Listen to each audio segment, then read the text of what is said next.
with the Devotional Moment. You can check this out at douglashamp.com. The question here, are we elf with his instructions? Imagine if every member of a symphony tuned their instrument according to what they believe to be the A, or 440 hertz, versus everyone tuning to an agreed upon standard, such as the oboe. Every musician would be playing his part well, but would be out of tune with the others in the symphony. So again, they all have their own imagination. Now, assuming that everybody doesn't have perfect pitch. Some people do. I understand that. But most people don't have perfect pitch. So if everyone just says, well, this sounds pretty close, I think this is an A, right?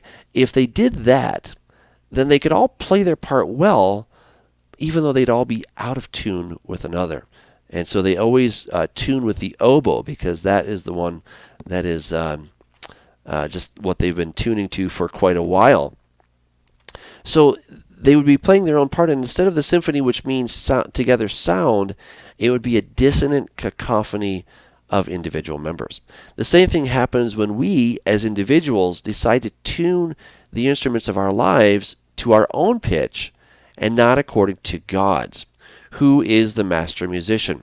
Let's face it, God has perfect pitch. We need to adjust our pitch to His and not His to ours. Unity with the Father is precisely what Jesus prayed for us in the Garden of Gethsemane. He prayed that they all may be one as you, Father, are in me and I in you, that they also may be one in us, that the world may believe that you sent me.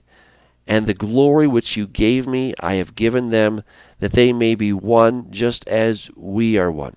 I in them, and you in me, that they may be made perfect in one, and that the world may know that you have sent me and have loved them as you have loved me. If we desire to be one with God, that requires us changing our tune. God can't change His tune because His tune, by definition, is perfect. And you can't change perfection, can you?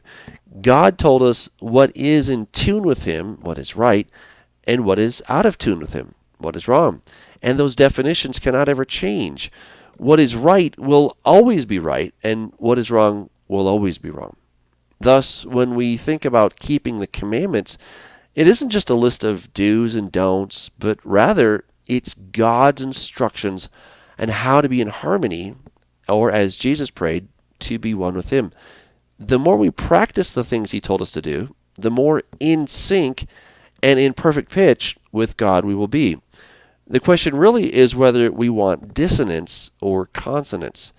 When we violate the things God instructed us to do or not to do, we are playing our instrument to our tune, which results in dissonance.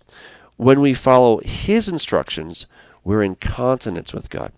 J.R.R. Tolkien illustrates this theme in his book, The Silmarillion, where the archangel Melkor, who is akin to Satan, begins to play out of tune with the beautiful melody that Ilúvatar, which is God, had begun, which then begins to affect the music of the other angels. Straightway discord arose about him, and many that sang nigh him grew despondent, and their thought was disturbed, and their music faltered. But some began to attune their music to his rather than to the thought which they had at first. Then the discord of Melkor spread ever wider, and the melodies which had been heard before foundered in a sea of turbulent sound. That's according to the Silmarillion, page 16. In conclusion, if our true goal is harmony with God, then we must tune our instruments to His.